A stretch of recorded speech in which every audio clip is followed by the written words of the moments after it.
Hey, what's going on guys, and welcome back to my channel. Now in this video we'll be discussing about that how I created this whole scene that you can see on your screen.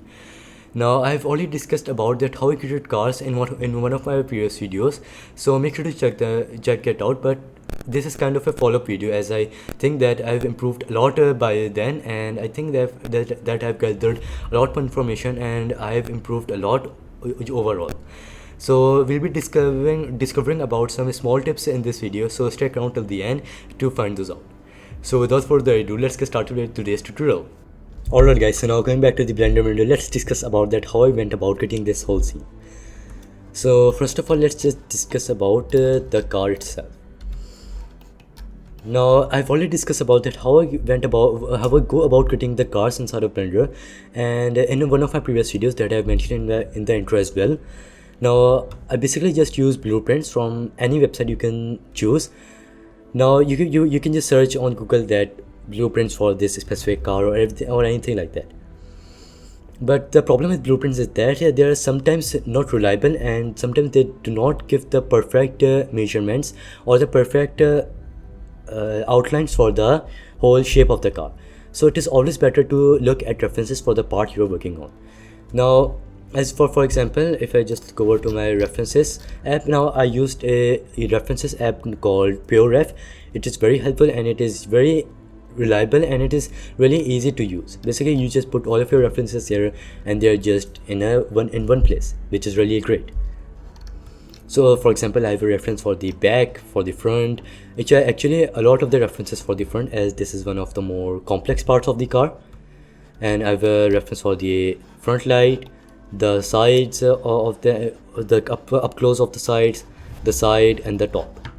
Now if you talk about the whole headlight itself, if you just go over here, yeah, as you can see, it looks pretty decent from up close but pretty great from the back or from far away.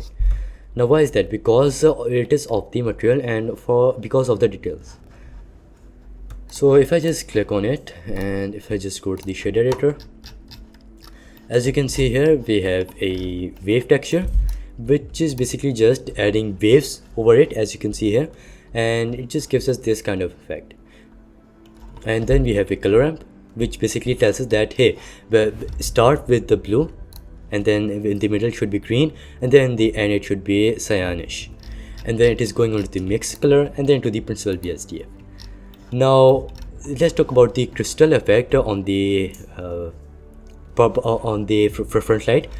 First of all, we have the Warner texture, as you can see here, and then it is going through a color ramp, and then the color ramp basically just makes it more sharper and makes details more clear. And then it is going into the mix color and then into the principal BSDF. Now after that, for the bump and the displacement, for the bump I've chosen the default Warner texture because I didn't really want it to be very sharp bump, if you know what I mean. But for the displacement, I connected with the color ramp because I really wanted it to be very sharpish, so it will only extrude or displace the effect in a very sharp way. And then we have connected into the displacement, and they get this kind of result. Now you may ask that why I added this wave texture or the Warner texture in the first place. Now that is because for this colorful lines, as you can see here, this is pretty common when it comes to front lights of the car. Now many companies use this from what I know, to disperse the light and make the light to add more dispersion to the light and to make it more spread. So they added, and this adds this kind of result. Now for this crystal type of result, I just added it because it looked really cool and there's no specific reason for it. If you want, you can just remove it, but I think that it looked really better with this. And then if you talk about the more details, for example, this cube basically just adds more details to it. And then we have the actual light emitter. Now this is the mechanical part. For example, if you just go to the reference, as you can see, this is the part. I haven't replicated it perfectly or even close to it because I just wanted to add a bit of my touch as well. And it is very important to add your touch to your models as well, and you add your own twist to the models, as it will help increase your creativity and your vision in creating your own unique cars eventually. So for example, it is just a metallic material with an emissive material on the front, and the black boxes you see, they are just black color. As you can see, there is nothing too special going on. So yeah, that is pretty much it for this for the car. Now let's talk about the tires. Now as you can see here, if we just separate these just like so. Now let's discuss about how we went about creating them. Now there's no specific way of creating the tires, and you will just have to figure it out for your own specific tire. I'm talking about the metal part. I forgot that what it's called, but yeah. So yeah, as you can see here, this drill doesn't has the best topology, as it has a very dark material and it isn't really visible in the final render obviously. And what we care about is the final render and nothing else, unless you are creating it for a game asset. So you should keep this in mind, that it needs to be perfect from every angle. But as I was only using it to make a render, so it is fine. But even with these shading issues aren't really that bad. So how I went about creating them, I just made this model. I just modeled this part and I just placed a front part of the reference. So so there was just a front reference of the tire, so I could just see what was on the front. There isn't really a need for the sides or anything like that. So yeah, I just basically copied this whole shape from the tire, and then I duplicated it 1 2 3 4 times, so that we could get this type of result. But then I just connected the edges of the edges of this to this, and then of this to this, and then of this to this, and then it just goes on. So it gives us this kind of result. Now you won't get this kind of result unless you're using subdivision surface modeling, as it will help you smooth out the things, and that is what I really like about subdivision surface modeling. Now for the tire itself, the rubber part. So what is going on is we have a repeating pattern, as you can see here. Now what we basically just did is we just modeled this part. You see I just modeled this part, and I just used an array modifier to make more duplicates of it, and I changed the count to I think around 70 to 80. I don't really remember, but set it to what works the best for you. But then after that, I added in a circle curve, and on the array on this pattern model, which had the array modifier, I added in a curve deform modifier, so that it could deform based on the circle curve, and it gave us this kind of result, as you can see here. So I think that is pretty much it, and let's discuss about the lighting, volumetrics, and everything like that. So as you can see here, there are a lot of lights going on, but it will just break it down. First of all, we have this light, which is just adding more reflections to the window side and on the sides of the car. And then we have this light, which is basically acting as a base light for the car, and it is acting as a base light on top of the car. And then we have this light going on. First, I think I should so you can see the settings as well. So for this, these are the settings, and then for the base light, these are the settings, and then finally for this one, these are the settings I went for. And just this light just basically adds a bit more, it just adds more light to the front part of the car, to the bumper part.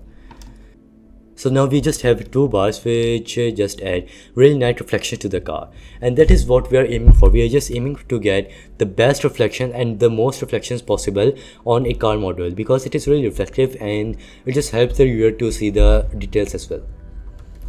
So we just have the final lights, which are the front lights, as you can see here, and these are the settings, you can see them.